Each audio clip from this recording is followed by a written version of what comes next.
कल की कथा में हम लोग सुने कि जो 20,800 राजा थे जिनको कि जरासंध ने बंदी बना लिया था, सब भगवान की स्तुति करके अपने अपने राजधानी को चले गए।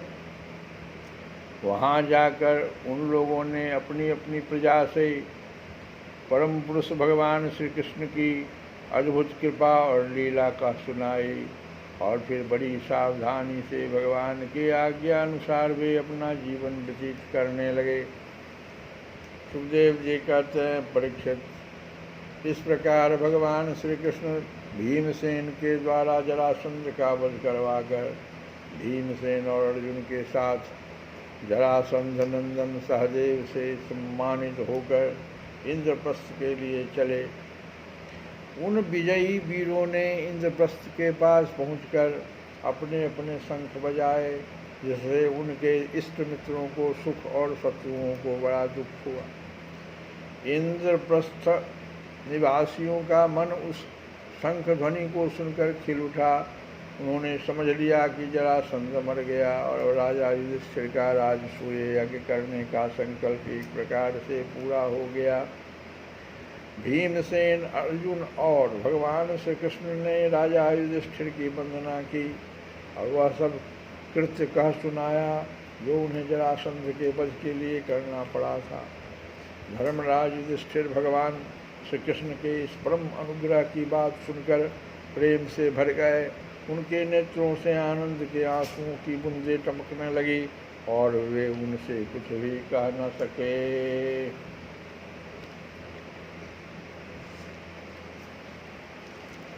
क्या कहेंगे? कहने की क्या बात है, कुछ बात तो बची नहीं है। हम आए शरण तुम्हारी है,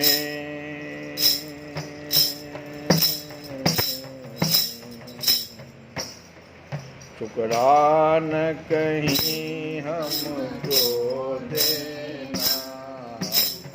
आए शरण तुम्हारी है, ठुकरा न कहीं हमको देना। ठुकरा न कहीं हमको देना। भगवान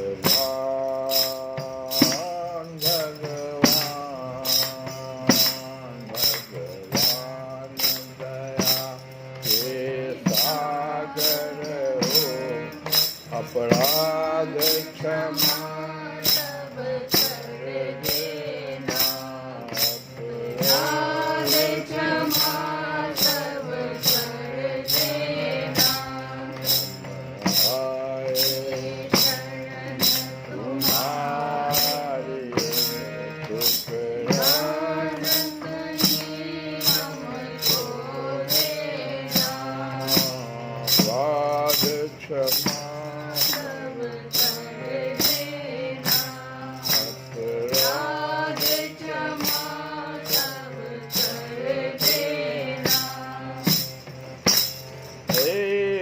पास न मेरे बल बोधे,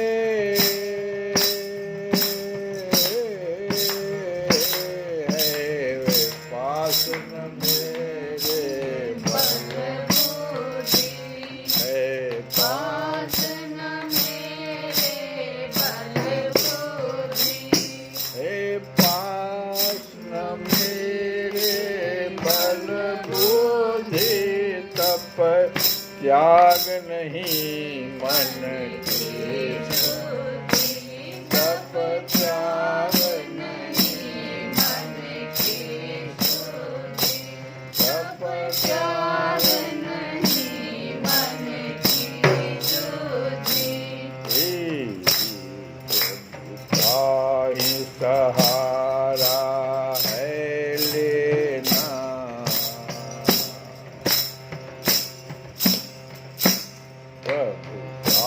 ही सहारा है लेना।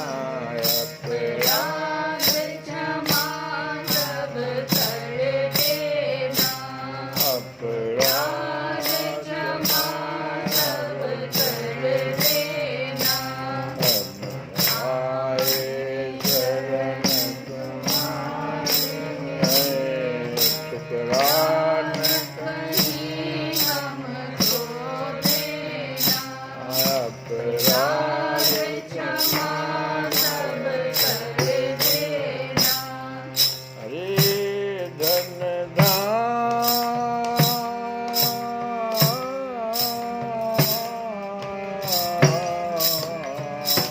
धन धाम,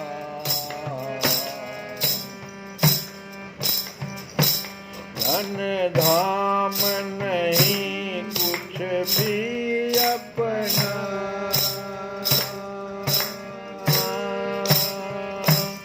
मैं देख रहा हूँ क्यों सपना। मैं देख रहा हूँ क्यों सपना। धन धाम नहीं कुछ भी अपना।